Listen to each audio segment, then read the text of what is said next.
நம்ம ஊர் மார்க்கெட்ல மக்கள் போட்டி போடுற மாதிரி தான் உலக சந்தையில நாடுகளும் ஒன்றோடொன்று பயங்கரமா போட்டி போட்டுக்கிட்டு இருக்காங்க.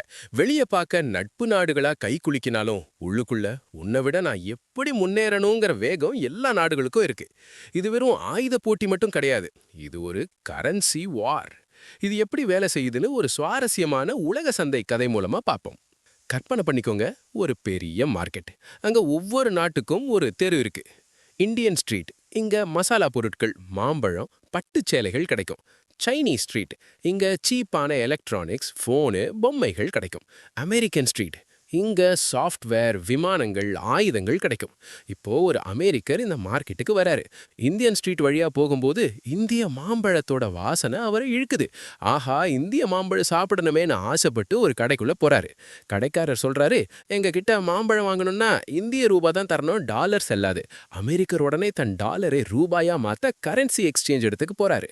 அங்க ரெண்டு இந்தியர்கள் எங்களுக்கு டாலர் வேணும்னு ரூபாயை வச்சுட்டு நிக்கிறாங்க. ஆனா அந்த அமெரிக்கரோட சேர்த்து இன்னும் 3 அமெரிக்கர்கள் ரூபாய்க்காக அங்க வராங்க. இப்ப பாருங்க, ரூபாய் கம்மியா இருக்கு. ஆனா அதை வாங்க துடிக்கிற அமெரிக்கர்கள் 4 பேரு. சீசா இப்போ அமெரிக்கர்கள் பக்கம் சாஞ்சிருக்கு. இந்தியர்கள் என்ன சொல்றாங்க? யார் அதிக டாலர் தரீங்களோ அவங்களுக்கு தான் எங்க ரூபாய். இப்போ அமெரிக்கர்களுக்குள்ளேயே போட்டி. நம்ம அமெரிக்கர் மத்தவங்களை விட அதிக டாலர் கொடுத்து இந்திய ரூபாயை வாங்கிட்டு போய் ஆசைப்பட்ட மாம்பழத்தை சாப்பிடுறாரு. அதே அமெரிக்கர் மார்க்கெட்டை விட்டு வெளியே வரும்போது அமெரிக்க சந்தையில ஒரு புது ஐபோன் லான்ச் ஆகுது. இப்போ நிறைய இந்தியர்கள் ஓடி வராங்க. எங்களுக்கு உங்க டாலர் கொடுங்க, நாங்க போன் வாங்கணும்னு கெஞ்சுறாங்க. இப்போ சீசா இந்தியர்கள் பக்கம் சாஞ்சிருக்கு. ஒரே ஒரு அமெரிக்கர் தான் டாலர் வச்சிருக்காரு. ஆனா வாங்க 4 இந்தியர்கள் தயாரா இருக்காங்க. இப்போ அமெரிக்கர் சொல்றாரு, யார் எனக்கு அதிக ரூபாயை தரீங்களோ அவங்களுக்கு தான் என் டாலர். இப்போ இந்தியர்களுக்குள்ளேயே போட்டி. ஒரு இந்தியர் மத்தவங்களை விட அதிக ரூபாயை கொடுத்து அந்த டாலரை வாங்கிட்டு போய் போன் வாங்குறாரு. இதுதான் கரன்சி டிமாண்ட் மெக்கானிசம். இப்போ ஒரு பெரிய கேள்வி வருது. உலகத்துல 200 நாடுகள் இருக்கு, 200 வகையான கரன்சிகள் இருக்கு. நாம ஒவ்வொரு நாட்டோட வியாபாரம் பண்ணும்போதும் அந்த நாட்டு கரன்சியை மாத்தி மாத்தி வச்சுக்க முடியுமா? இப்போ நாம ரஷ்யா கிட்ட ஆயில் வாங்கணும்னா ரஷ்யன் ரூபல் வேணும். ஜப்பான் கிட்ட கார் வாங்கணும்னா ஜப்பனீஸ் யென் வேணும். 200 நாட்டு காசையும் வாங்கி வச்சா எவ்வளவு குழப்பம் வரும், எவ்வளவு நஷ்டம் வரும்.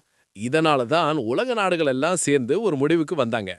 நாம எல்லாரும் ஒரு பொதுவான கரன்சியை இன்டர்நேஷனல் பிசினஸுக்கு பயன்படுத்துவோம்னு முடிவு பண்ணாங்க. அப்படி தேர்ந்தெடுக்கப்பட்டது தான் யுஎஸ் டாலர். இன்னைக்கு இந்தியா ரஷ்யா கிட்ட ஆயில் வாங்கினாலும் சரி, அரபு நாடுகள் சீனா கிட்ட பொருட்கள் வாங்கினாலும் சரி, நடுவுல டாலரை தான் பரிமாறிக்கிறாங்க. அதனால தான் உலக பொருளாதாரத்துல டாலர் ஒரு ராஜாவா இருக்கு. நாம ஒரு பொருளை வெளிநாட்டுல இருந்து வாங்கும்போது முதல்ல கரன்சி லெவல்ல மற்ற நாடுகளோட போட்டி போடுறோம். அதுக்கப்புறம் தான் அந்த பொருளை வாங்குறோம். இந்த மெக்கானிசத்தை புரிஞ்சுக்கிட்டா ஏன் இந்திய ரூபாய் மதிப்பு சில நேரம் குறையுது, ஏன் ஏறுதுன்னு உங்களுக்கு தெளிவா புரியும். இப்போ ஒரு கேள்வி உங்க எல்லாருக்கும் வரும். உலகத்துல இருக்கிற எல்லா நாடுகளும் பிசினஸ் பண்ண டாலரை தானே பயன்படுத்துறாங்க. அப்புறம் ஏன் ஒவ்வொரு நாட்டுக்கும் தனித்தனி கரன்சி? எல்லாரும் பேசாம டாலரையே பயன்படுத்தலாமே, குழப்பமே இருக்காதே. ஆனா அப்படி செஞ்சா அது ஒரு மிகப்பெரிய ஆபத்துல முடியும். ஏதோ ஒரு நாடு அளவுக்கு அதிகமா பணத்தை அச்சடிச்சாலோ, இல்ல அந்த நாட்டுல பொருளாதார வீழ்ச்சி ஏற்பட்டாலோ அது ஒட்டுமொத்த உலகத்தையுமே சீட்டு கட்டு மாதிரி சரிச்சிடும். ஆனா தனித்தனி கரன்சி இருக்கும்போது ஒரு நாட்டுல பிரச்சனைன்னா அது அந்த நாட்டோட முடிஞ்சிடும். உதாரணத்துக்கு வெனிசுலாவில் பணவீக்கம் வந்து மக்கள் பணத்தை குப்பையில கொட்டினாங்க. ஆனா அந்த பாதிப்பு அவங்களோட முடிஞ்சுது, மற்ற நாடுகளை பாதிக்கல. இதனால தான் ஒவ்வொரு நாடும் தனக்கான ஒரு கரன்சி வேலியே வச்சிருக்காங்க. சரி, இந்த கரன்சி வேல்யூவை எப்படித்தான் மெஷர் பண்றாங்க? Simple, cross calculation. இப்போ ஒரு யுஎஸ் டாலர் வாங்க இந்திய ரூபாயில 80 ரூபாய் கொடுக்கணும்னு வைங்க. அதே சமயம் குவைத் மாதிரியான நாட்டுல ஒரு குவைத் தினார் கொடுத்தா உங்களுக்கு 3 யுஎஸ் டாலர் கிடைக்கும். இப்போ இதை கணக்கு பண்ணுங்க. 3 யுஎஸ் டாலர் இன்டூ 80 ரூபாய் ஈக்குவல் டு 240 ரூபாய். அப்போ ஒரு குவைத் தினாரோட மதிப்பு இந்திய ரூபாயில 240 ரூபாய். இந்த சிம்பிள் மேட்ஸை வச்சு தான் உலகத்துல இருக்கிற எல்லா கரன்சியோட மதிப்பையும் ஒப்பிடுறாங்க. இப்போ ஒரு சுவாரஸ்யமான விஷயம். ஒரு நாட்டோட கவர்மெண்ட் எப்போதுமே தன் நாட்டு கரன்சி வேல்யூவை ஏத்தத்தான் முயற்சி பண்ணுவாங்களா? கேட்டா இல்லைன்னு தான் சொல்லணும். இது நாட்டுக்கு நாடு மாறும். கொஞ்சம் கற்பனை பண்ணி பாருங்க. நாளைக்கே $1 இஸ் ஈக்குவல் டு 1 ரூபின்னு ஆயிடுது. நமக்கு எப்படி இருக்கும்? செமையா இருக்கும். ஐஃபோனை 1000 ரூபீஸ்க்கு வாங்கலாம். பெட்ரோல் 1 ரூபிக்கு கிடைக்கும். வெளிநாட்டு கார்களை ரொம்ப சீப்பா வாங்கலாம். இம்போர்ட் பண்ணும்போது இது நமக்கு லாபம். ஆனா இதோட மறுபக்கம் ரொம்ப பயங்கரமானது. இப்ப நாம ஒரு பொருளை வெளிநாட்டுக்கு விக்கிறோம்னு வைங்க, எக்ஸ்போர்ட். முன்னாடி ஒரு அமெரிக்கர் நம்ம ஊர் டி-ஷர்ட்டை 200 ரூபீஸ் கொடுத்து வாங்கினார்னா அவருக்கு அது வெறும் $2.5 தான். ஆனா இப்போ 1 ரூபீஸ் ஈக்குவல் டு $1 அதே டி-ஷர்ட்டுக்கு அவர் $200 கொடுக்கணும். அவர் என்ன பண்ணுவாரு? உன் ஊர்ல விலை அதிகம்னு சொல்லிட்டு எந்த நாட்டுல சீப்பா கிடைக்குதோ அங்க போயிடுவாரு. இதனால நம்ம ஊர் பிசினஸ்கள் முடங்கும். லட்சக்கணக்கான பேருக்கு வேலை போகும். அதனால தான் இந்தியா மாதிரி ஒரு நாடு இம்போர்ட் எக்ஸ்போர்ட் ரெண்டையும் பேலன்ஸ் பண்ண கரன்சி வேல்யூவை ஒரு சீரான அளவுல வச்சிருக்க விரும்புவாங்க. ஆனா குவைத் போன்ற நாடுகள் ஏன் அதிக வேல்யூவை விரும்புறாங்க? ஏன்னா அவங்க எக்ஸ்போர்ட் பண்றது மெயினா ஆயில். ஆயில் உலகத்துக்கே தேவைப்படுற ஒரு விஷயம். அவங்க இம்போர்ட் பண்றதை விட எக்ஸ்போர்ட் பண்றது தான் அதிகம். அவங்க நாட்டு கரன்சி வேல்யூ அதிகமா இருந்தா அவங்களுக்கு வர்ற லாபம் பல மடங்கு அதிகமா இருக்கும். அதனால அவங்க எப்போதும் தன் கரன்சியை உச்சத்திலேயே வச்சிருக்க முயற்சி பண்ணுவாங்க. பணத்தோட மதிப்புங்கிறது வெறும் நம்பர் கிடையாது. அது ஒரு நாட்டோட உற்பத்தி, தேவை மற்றும் அந்த நாடு உலக சந்தையில எப்படி தன்னை நிலைநிறுத்திக்க விரும்புதுங்கிறத பொறுத்தது. இந்த தொடர் வீடியோக்கள் மூலமா ஃபைனான்சியல் நாலேஜ்னா என்ன, அது ஏன் காம்ப்ளிகேட்டட் இல்லைன்னு உங்களுக்கு புரிஞ்சிருக்கும்னு நம்புறேன். இந்த 4 பேர் விளையாடுற இந்த விளையாட்டை புரிஞ்சுக்கிட்டா நீங்களும் இந்த எக்கனாமிக் ரேஸ்ல ஜெயிக்கலாம்.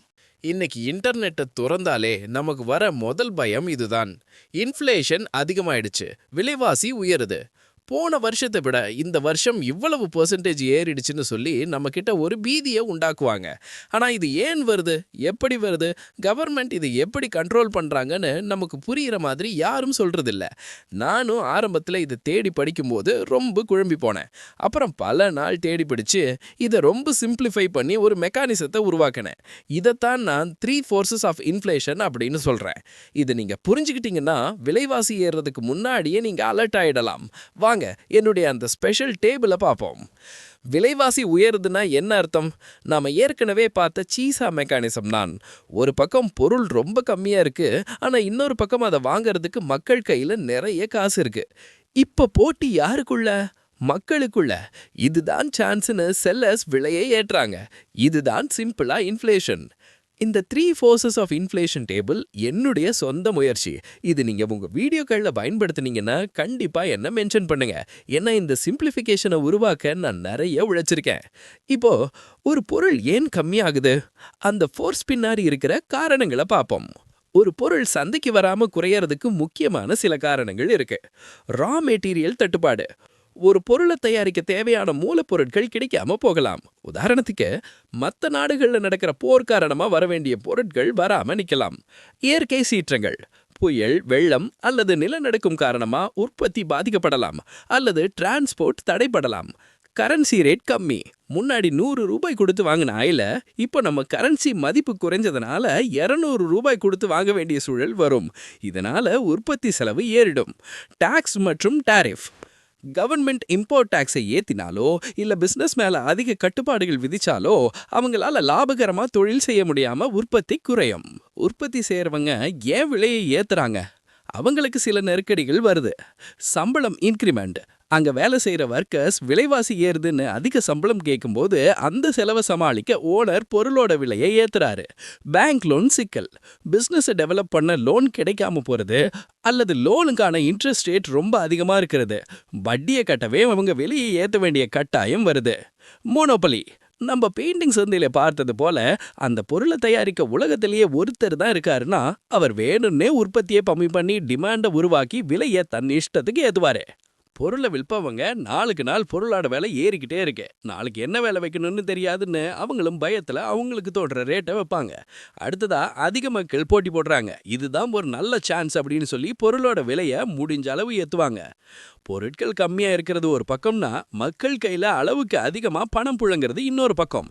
எல்லார் கையிலையும் நிறைய காசு இருந்தா என்ன ஆகும்? 10 தக்காளி தான் இருக்கு, ஆனால் 100 பேர் வாங்க ரெடியாக இருந்தா விலை எகுறோஞ்சியா?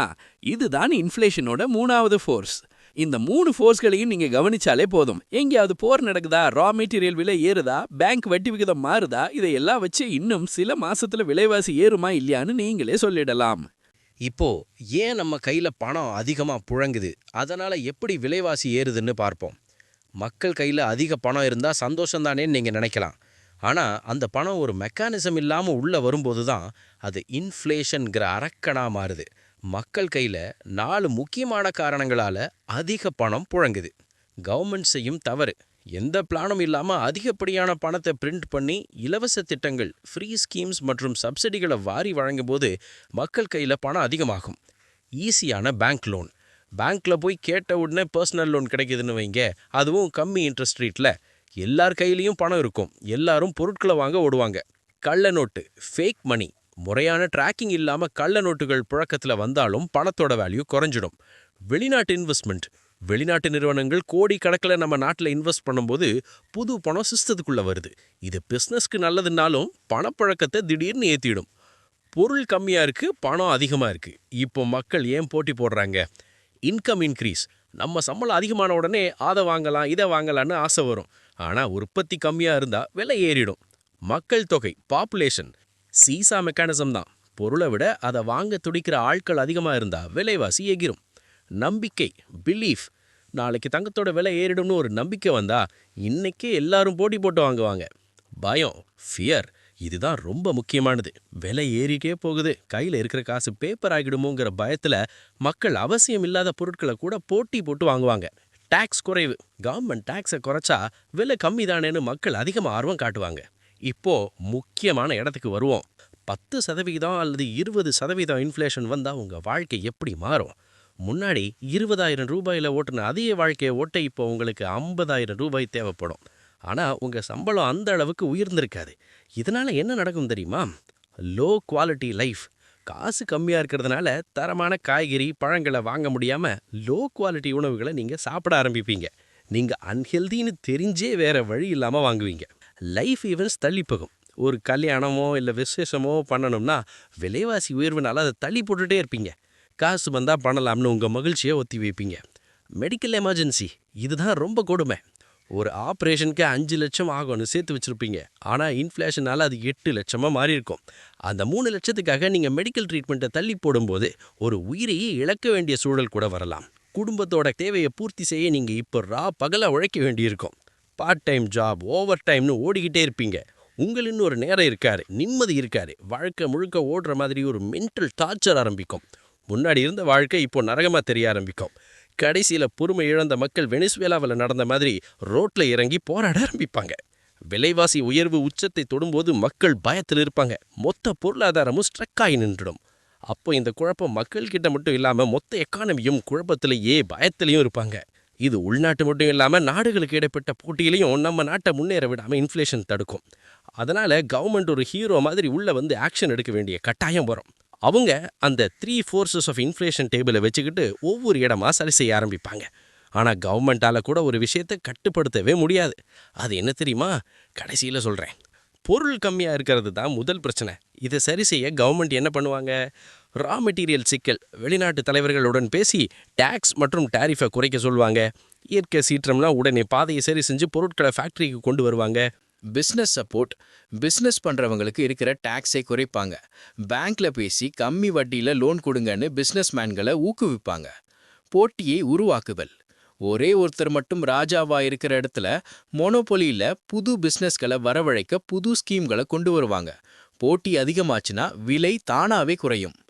கரன்சியோட ரேட்டு கம்மியானது, அதனால தான் ரா மெட்டீரியல் வாங்குவது தடைப்படுது. அப்போ கரன்சியோட வேல்யூவை அதிகமாக்க முயற்சி பண்ணுவாங்க. பணம் அதிகமா இருக்கிறது தான் அடுத்த பிரச்சனை. இதை எப்படி சரி பண்ணுவாங்க?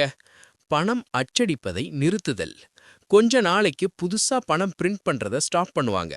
இலவச திட்டங்கள் மற்றும் சப்சிடிகளை ஓரளவுக்கு குறைச்சுப்பாங்க. Pier loan control.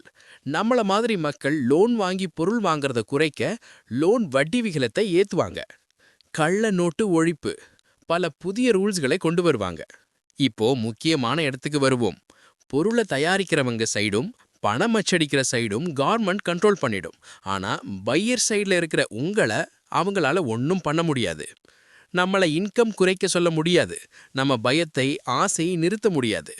அடுத்ததா பாப்புலேஷன் ரொம்ப அதிகமாக போகும்போது அதை கட்டுப்பாட்டுக்குள்ள கொண்டு வர மக்களுக்கு அவேர்னஸ் கொடுக்கறது, இது போன்ற விஷயங்களையும் செய்து பாப்புலேஷனை கண்ட்ரோல் பண்ணவும் பார்ப்பார்கள்.